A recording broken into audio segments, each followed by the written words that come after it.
La Constitution et le Code électoral, c'est ça, sont en concurrence pour ce qui concerne l'élection du président de la République de Côte d'Ivoire.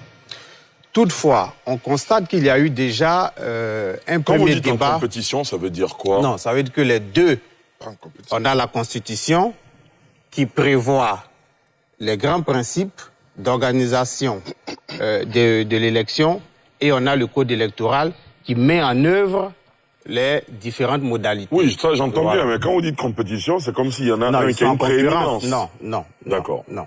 Donc ce sont les deux textes sur lesquels on s'appuie pour organiser les élections. Ça, ce sont les deux textes sur lesquels on s'appuie pour organiser les élections. Toutefois, il y a eu une petite polémique que je voudrais relever. Bien sûr, parce que l'article 127 de la Constitution nous dit que le Conseil constitutionnel statue sur l'éligibilité, publie la liste 15 jours avant le premier tour du scrutin. Quand on se réfère à l'article 56 du Code électoral, là on nous parle de 45 jours. On nous parle de 45 jours. La question est de savoir si il y a une conformité ou il y a un problème. En vérité, il n'y a aucun problème. Le délai de 15 jours donné par la Constitution est un délai minimal. Le délai de 45 jours est un délai maximal. C'est comme si on nous disait que le SMIC est fixé entre 75 000 francs et 150 000 francs. Si vous donnez 100 000 francs à votre employeur... Vous êtes dans la fourchette. Voilà, vous êtes dans la fourchette. Mais si vous êtes en deçà, là, en ce moment, il y a un problème. Ça a un avantage, permettre aux candidats d'être fixés rapidement sur le sort. Mais le deuxième avantage aussi, c'est qu'il permet aussi à la commission électorale indépendante de se préparer quant à l'affichage quant à la production des bulletins, puisque conformément à l'article 22 du Code électoral, il appartient à l'État de prendre en charge les bulletins, l'affichage, etc., etc. Donc, plus ils auront le temps, ils auront la possibilité de se préparer. Très bien. Voilà. Docteur Kamenan? Oui, Monsieur Djerasouba, je note que vous avez signifié que c'est une semaine décisive. Tout à fait. Pour l'ensemble de la classe politique ivoirienne, mais aussi pour les Ivoiriens. Puisque l'une des choses qui a été constatée, c'est que depuis 2020, les décisions du Conseil constitutionnel sont largement contestées, voilà, par une catégorie de la population. Donc à ce titre-là, je note qu'elle est cruciale dans la décision qui est attendue. Et une des choses que j'ai appréciées dans le dossier de candidature, ce sont le nombre c'est le nombre de participants. 60 participants, c'était, comme vous l'avez révélé, un record dans l'histoire de la Côte d'Ivoire, mais pour démontrer une réalité, une vitalité non seulement démocratique, mais aussi une volonté des Ivoiriens de voir autre chose que ce qui a été servi. Ce qui a été servi, c'est quoi? C'est deux systèmes de fonctionnement. Un héritage, quand je parle d'héritage, je parle de la façon dont tous ceux qui ont participé à gérer les institutions de la République, telles que le Conseil constitutionnel, telles que la CEI, tous ceux qui ont participé à gérer le pays, ont laissé comme ancrage dans la conscience collective des Ivoiriens. Donc à cet effet-là, il y a une manière de faire qui a suscité toujours des tensions, qui a amené à la contestation des décisions juridiques, puisque quand on parle du droit, c'est tout ce qui est ensemble de lois qui tend à s'imposer et modifier les rapports sociaux dans la société. Donc c'est l'ensemble des lois qui font obligation.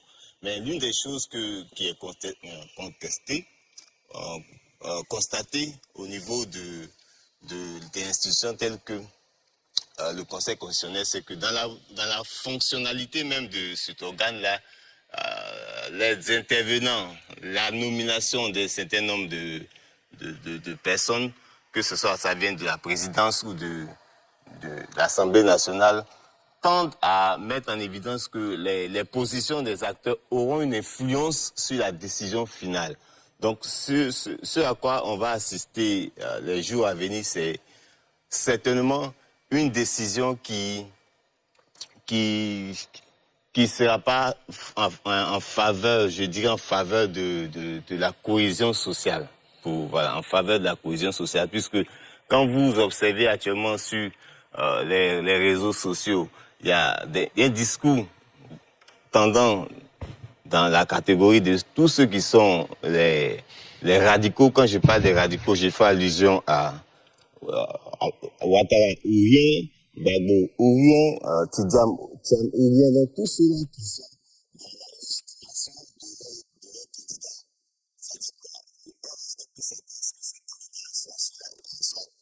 sur la liste définitive. Le PDCI s'attend à ce que son candidat soit sur la liste définitive. Et le PPACI s'attend à ce que sa décision soit sur, son candidat soit sur la liste définitive. Donc, on va assister à deux confrontations de logique. Une logique qui va certainement apprécier les décisions du Conseil constitutionnel et une logique qui va rejeter cette décision-là, tendant à renforcer le climat de tension qui prévaut à l'occasion de cette élection.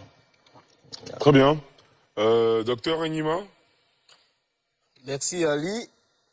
Le Conseil constitutionnel, à l'image de Prométhée, de la mythologie grecque, porte désormais le feu de la parole constitutionnelle. Elle aura 3 missions. La première, dire le droit.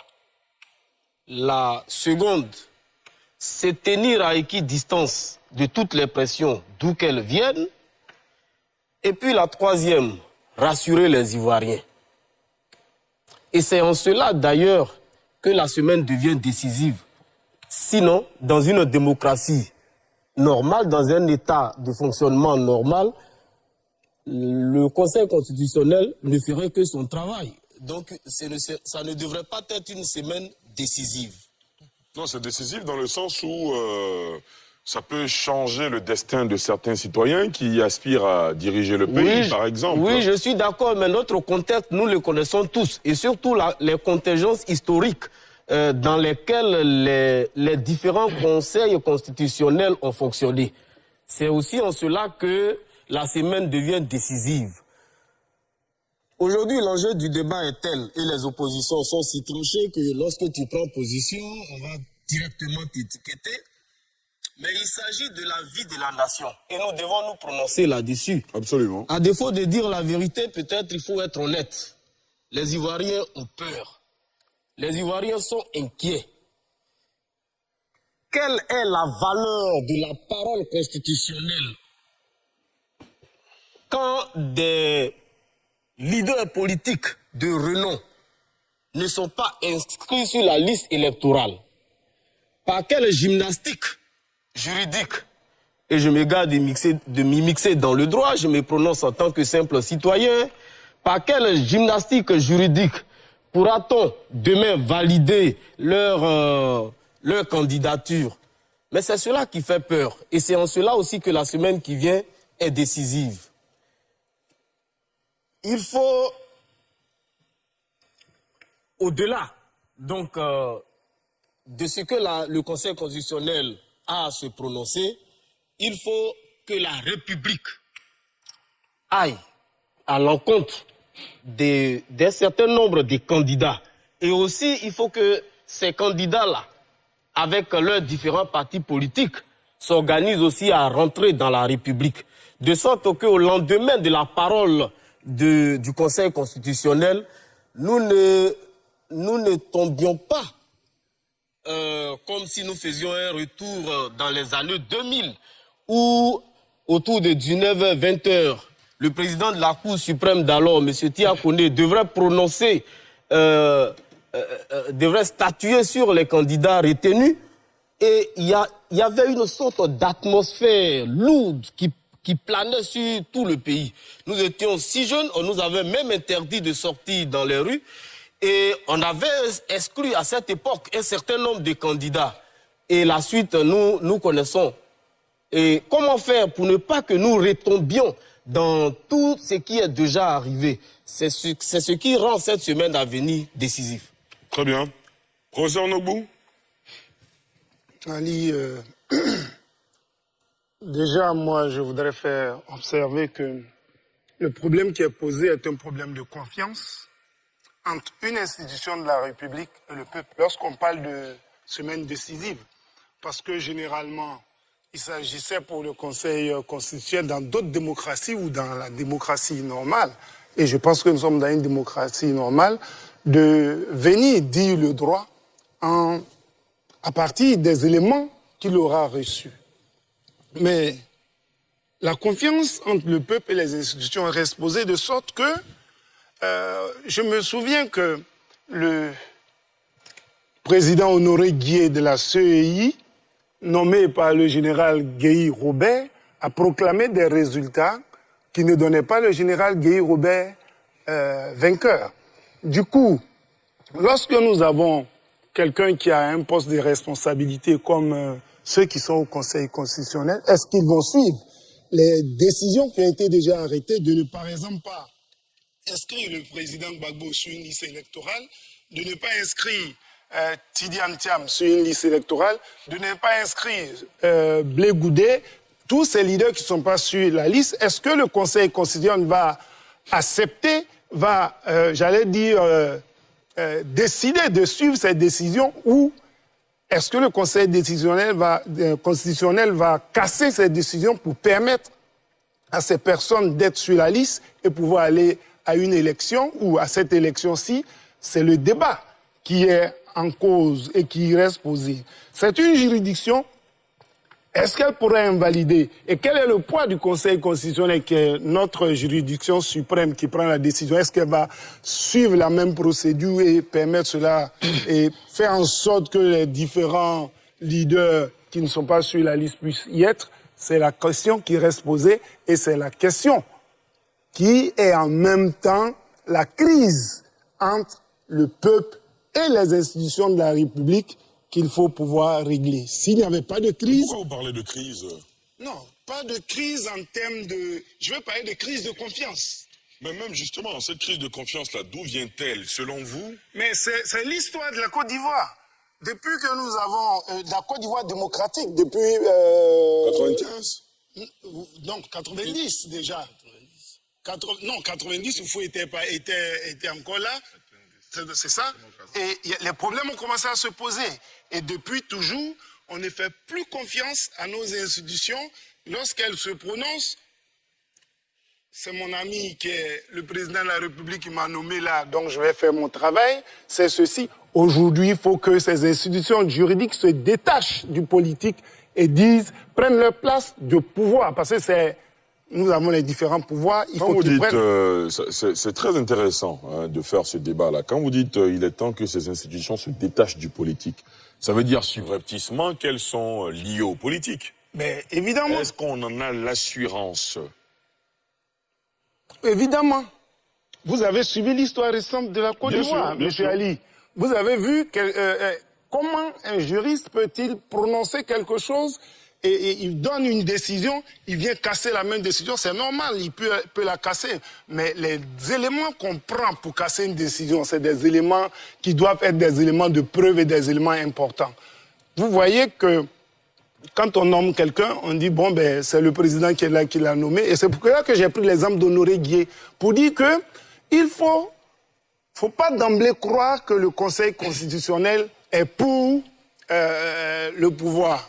Il faut. Mais là, on est en train de dire une chose son contraire. On dit quand on est nommé par le président, on est inféodé à sa volonté. Là, vous prenez le cas d'Honoré Guié, vous dites... Je dis que cela est possible. Lui, il a fait prévaloir son droit d'ingratitude. C'est ce que vous dites. Comme le dirait Thévo Guéré, le droit d'ingratitude du nommé. Très bien. Vis-à-vis du nommant. Très bien. Docteur Nénébi? Il faut plutôt parler de devoir d'ingratitude. Devoir d'ingratitude. Tout à l'heure, l'un des co-débatteurs a essayé de parler des membres du Conseil constitutionnel, notamment leur mode de désignation. Et le professeur Nobou aussi l'a rappelé. Mais en réalité, il faut savoir que le mode de désignation des membres du Conseil constitutionnel en Côte d'Ivoire n'est pas l'apanage de la Côte d'Ivoire. En Côte d'Ivoire, le Conseil constitutionnel est composé de deux catégories de membres.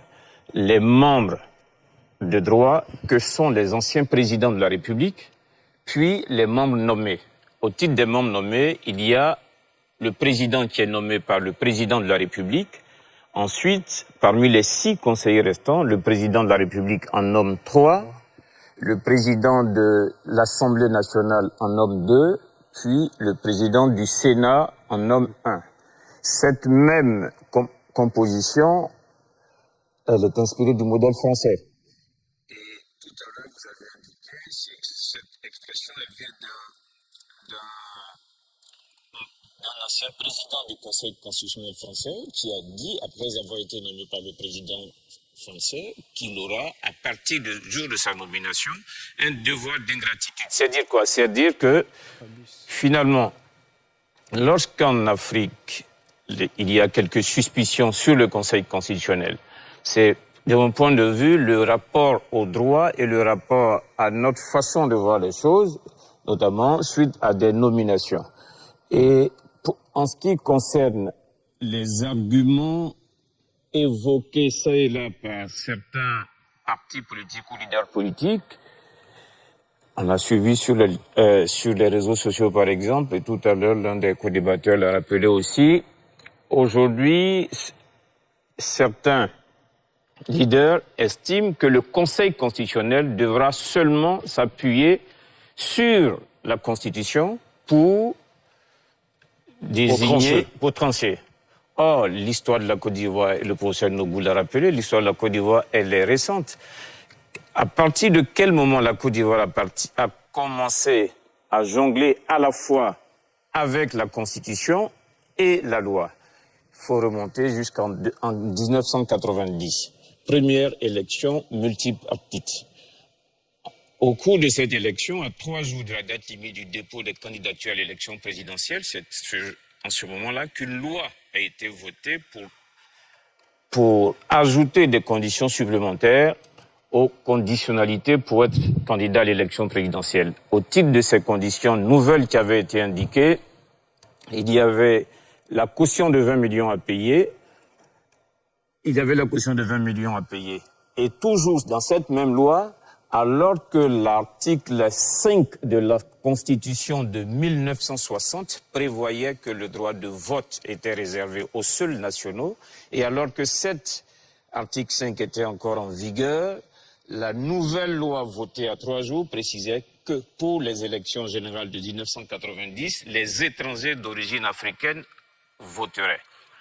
Donc, et à partir de là, on s'est rendu compte qu'en 1995, en 2000, en 2010 et en 2020, le Conseil constitutionnel a toujours, conformément à la Constitution, tranché le débat sur la base de la Constitution d'abord et sur la base de la loi. Pourquoi? Parce que la Constitution elle-même, au-delà des conditions précisées à l'article 55, la Constitution, en son article 101, fait un renvoi à la loi pour déterminer l'exercice des libertés publiques. Or, le droit à l'éligibilité fait partie des libertés publiques. Il va sans dire que c'est en bonne logique juridique que le Conseil constitutionnel pourrait s'appuyer sur à la fois la Constitution et la loi électorale pour trancher. D'accord, très bien. Après avoir fait ce rappel concernant la constitution des sages qui constituent justement le Conseil constitutionnel, il y a une question qui revient. J'aimerais quand même que tout le monde se prononce là-dessus. Est-ce que on peut prouver que le Conseil constitutionnel, les membres qui sont désignés dans cet organe suprême, cette institution judiciaire suprême, sont forcément inféodés au pouvoir? Maître Ouamene. Non, elle n'est pas forcément inférieure au pouvoir, comme... Parce que c'est une certaine idée qui gagne du terrain. Comme il l'a dit tout à l'heure, notre Conseil constitutionnel a été copié sur le Conseil constitutionnel français. Sauf que, comme on l'a dit tout à l'heure, le président du Conseil constitutionnel français a affirmé le devoir d'ingratitude. Largement sur monsieur, on a l'impression que les instruments de décision constitutionnelle impliquent le devoir de reconnaissance de cette décision. On a l'impression qu'il le devoir de reconnaissance parce que ce qu'on a obligé de reconnaissance de ce qu'il veut nommer. Regardez toutes les décisions qui ont été prises. Nous devons comprendre que le Conseil Conseil constitutionnel est une institution constitutionnelle. C'est une juridiction constitutionnelle qui est indépendante et impartiale. Les juges, les membres du Conseil constitutionnel sont à équidistance, devraient être à équidistance donc des partis politiques et des individus. Donc il appartient aux membres du Conseil constitutionnel d'affirmer cette indépendance et cette impartialité en prenant toutes les responsabilités. On le dira tout à l'heure dans le débat, le Conseil constitutionnel, comme tout magistrat, comme tout juge, les juges du Conseil constitutionnel, sont aussi créateurs du droit. Et on verra tout à l'heure sur quoi doit se baser le Conseil constitutionnel pour rendre la décision des candidats éligibles. On y est déjà, hein, vous Voilà. pouvez... Donc pour nous, le Conseil constitutionnel, donc, en tant que juridiction, peut également créer le droit. Le juge peut créer le droit. Les juges du Conseil constitutionnel peuvent créer le droit. Là où il s'agit de se prononcer sur l'éligibilité des candidats à la présidence de la République, on a la Constitution qui fixe certaines règles générales et on a le Code électoral qui fixe certaines règles, notamment l'inscription sur la liste électorale. Alors, pour nous, pour que le Conseil constitutionnel rende une décision souveraine, elle doit s'en tenir à ce que dit la Constitution en priorité. Et regarder si l'application du Code électoral n'est pas viciée. Parce que ce qu'il faut noter, c'est que le Conseil constitutionnel est aussi gardien des libertés fondamentales. Le Conseil constitutionnel s'assure également de la régularité des décisions des pouvoirs publics. Et quand nous parlons de pouvoir public, nous parlons de pouvoir exécutif, législatif, judiciaire. Si les décisions qui ont été prises par les pouvoirs publics sont des décisions conformes à la Constitution. Quand on va aller plein dans le débat, on parle donc d'éligibilité de Tidiane Thiam et du président Laurent Gbagbo qui ne seraient pas sur la liste électorale. C'est cela. Et le Conseil constitutionnel doit se prononcer sur l'éligibilité au regard donc du Conseil constitutionnel et au regard donc de la Constitution et du Code de la Constitution et du Code électoral. Qui dit que tout candidat à l'élection présidentielle doit être électeur. Mais pour moi, le Conseil constitutionnel, étant juge créateur donc du droit dans sa décision, peut passer outre l'absence d'inscription sur la liste électorale pour déclarer éligible un candidat. Et je m'explique. Allez-y. Juge du créateur du droit, il peut estimer, contrôleur donc de pouvoir, des décisions de pouvoir public, il peut estimer premièrement que les décisions qui ont mené à la radiation de la liste électorale de Tidiane Thiam et de Laurent Gbagbo ne sont pas des décisions fondées en droit. Concernant Laurent Gbagbo, on nous dit qu'il y a une décision de la justice qui l'a condamné pour braquage de la BCAO. Bon, braquage de la BCAO. Braquage de la BCAO. Est-ce qu'un président de la République peut braquer de la BCAO? On sait que le président de la République, à l'époque, a utilisé les moyens légaux pour faire fonctionner la BCAO, pour faire fonctionner l'État de Côte d'Ivoire, et tous en ont profité. Parce que tous ont reçu les salaires. Sinon, tous seraient des receleurs. Alors, cette décision n'est pas une décision qui est fondée en droit. Ensuite, Tidiane Thiam a dit qu'il a été retiré de la liste électorale. Mais jusqu'en mars, il était sur la liste électorale. Les réclamations devant la commission électorale ont été rejetées. La commission électorale a estimé qu'il remplissait toutes les conditions pour être sur la liste électorale, donc pour être électeur. Et curieusement, par une décision d'un juge de droit commun, il est radié de la liste électorale sous prétexte qu'il ne serait pas ivoirien. Or, ce juge qui a rendu cette décision n'a pas la compétence pour se prononcer sur la question de nationalité. Donc, pour nous, ce sont des décisions qui sont contraires à la loi, contraires à la Constitution. Et donc, le Conseil constitutionnel, qui est donc garant de la régularité des décisions du pouvoir public avec la Constitution, devait pouvoir donc écarter ces décisions et dire que ces personnes qui ont été exclues irrégulièrement de la liste électorale sont donc éligibles. Et pour nous, c'est une décision de souveraineté, c'est une décision de sagesse. C'est ce qu'on appelle les juges du Conseil constitutionnel des sages. D'accord. La Constitution et le Code électoral, c'est ça, sont en concurrence pour ce qui concerne l'élection du président de la République de Côte d'Ivoire. Toutefois, on constate qu'il y a eu déjà un Quand vous premier dites débat. en compétition, ça veut dire quoi? Non, ça veut dire que les deux, on a la Constitution qui prévoit les grands principes d'organisation de l'élection et on a le Code électoral qui met en œuvre les différentes modalités. Oui, ça j'entends bien, mais quand vous dites compétition, c'est comme s'il y en a un qui a une prééminence. Non. D'accord. Non.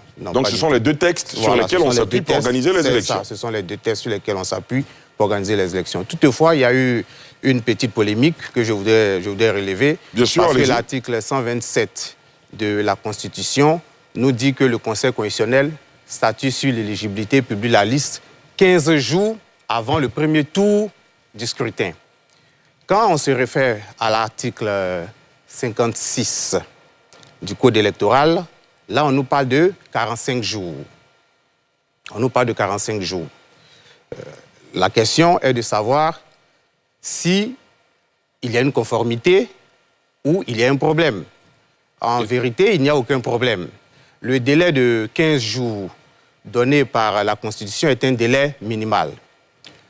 Le délai de 45 jours est un délai maximal. C'est comme si on nous disait que le SMIC est fixé entre 75 000 francs et 150 000 francs. Si vous donnez 100 000 francs à votre employeur... Vous êtes dans la fourchette. Voilà, vous êtes dans la fourchette. Mais si vous êtes en deçà, là, en ce moment, il y a un problème. Ça a un avantage, permettre aux candidats d'être fixés rapidement sur le sort. Mais le deuxième avantage aussi, c'est qu'il permet aussi à la commission électorale indépendante de se préparer quant à l'affichage quant à la production des bulletins, puisque conformément à l'article 22 du Code électoral, il appartient à l'État de prendre en charge les bulletins, l'affichage, etc., etc. Donc, plus ils auront le temps, ils auront la possibilité de se préparer. Très bien. Voilà.